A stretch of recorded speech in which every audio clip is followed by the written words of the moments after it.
All right, let's talk some politics. Let's talk some midterm election politics with two of the best, Byron York, Washington Examiner chief political correspondent and a Fox News contributor, and Kim Strassel, Wall Street Journal columnist and also a Fox News contributor. Thank you both for coming on. Kim Strassel, Democrats got a problem in Minnesota. They got a law and order problem. They got anti-cop problem, but they got a fraud problem, I think, that's going to outlast, this awful shooting incident. What do you make of this? How do they crawl out of this? Well, I don't know how they do, because, Larry, one of the things that's coming out is just how responsible Waltz and Flanagan were for this. This goes way back well before COVID. They started to have a welfare fraud problem back in 2014 with their daycare centers. The new Waltz and Flanagan administration in 2019, they knew all about this. It was very much in the news.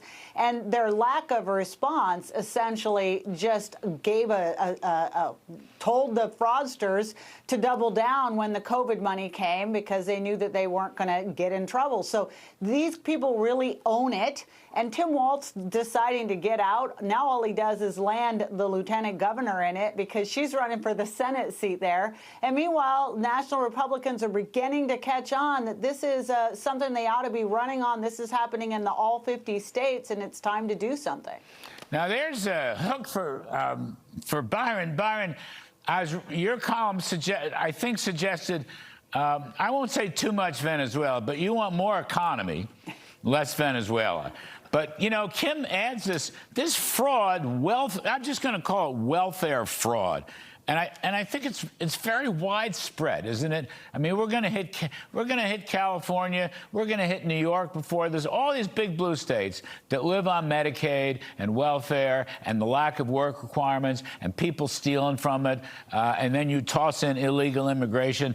I'll tell you, it's one bundle of bad news for Democrats, Byron.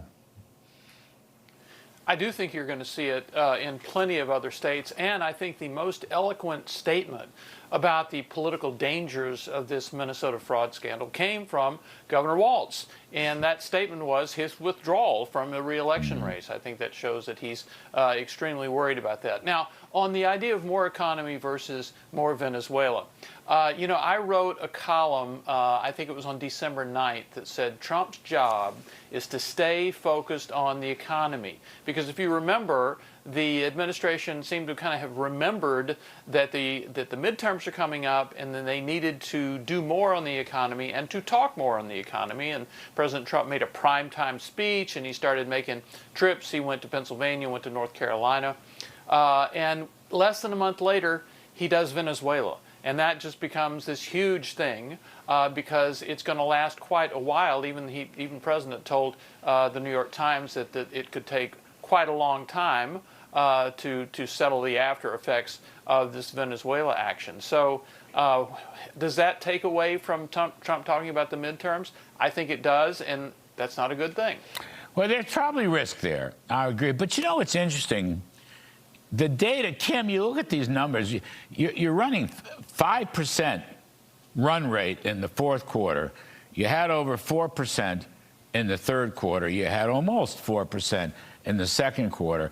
I mean, these are big GDP numbers. Real wages, wages less inflation, have turned positive. I mean, the economic numbers are very good. Now, I think Byron is right. You cannot lose that narrative. That's the key point. You cannot lose that narrative. But if they keep it, what do you think, Kim? Can they actually overturn history and carry the midterms? Well, I think they're going to have to do yet more, Larry. They're going to have to keep focus on that narrative. And it's just simply the case. Look, Venezuela was necessary. It was a good move. It was expertly done. But you can see how it sucked the air out of everything this week. Right now, I'll tell you that House Republicans just today passed some excellent legislation that's going to lower the cost of manufactured homes, which, by the way, a huge segment in the market, very important to low-income home buyers. It's a very good piece of legislation. But it's not getting any attention because all the air is out of the room. We're talking about foreign policy, and we're talking about immigration actions as well, too. So you got to get that message out. And then I think Republicans are going to have to do some more yet. I mean, like, we're talking about all this fraud. It's great that they're going to crack down with more investigators at a federal level. But honestly, you know, Republicans ought to be out there saying we're going to lower the deficit some by rationalizing these programs, having some actual reform on the ground so that the fraudsters can't get to the money in the first place. Yeah, I agree. I agree. Concrete legislation, throw people in jail. But Byron York, he'll turn over Venezuela to Marco Rubio. Let Marco do it. I think it's his strategy. I think he's brilliant, and you think he's tough. And by the way, he'll take out Cuba while he's at it. Just thought I'd throw that in there. Larry, do you think he'll actually do that? Do you think President Trump will say, oh, Marco's in charge of that, I'm not going to say anything? What we've seen in the week or so since the Venezuela action was Secretary Rubio actually explaining a lot of the reasons why the U.S. took action, and then the president saying, if not a different story, having different emphases on why he took action. And the president's word is always going to be final because he's the commander-in-chief. So it's a nice idea to let Rubio be the point man on this, but the point man in anything in the Trump administration is always going to be Donald Trump. All I know is the economy is going to grow at 5 or 6 or 7%, and the inflation rate is going down. And they should brag on it. They should just brag on it.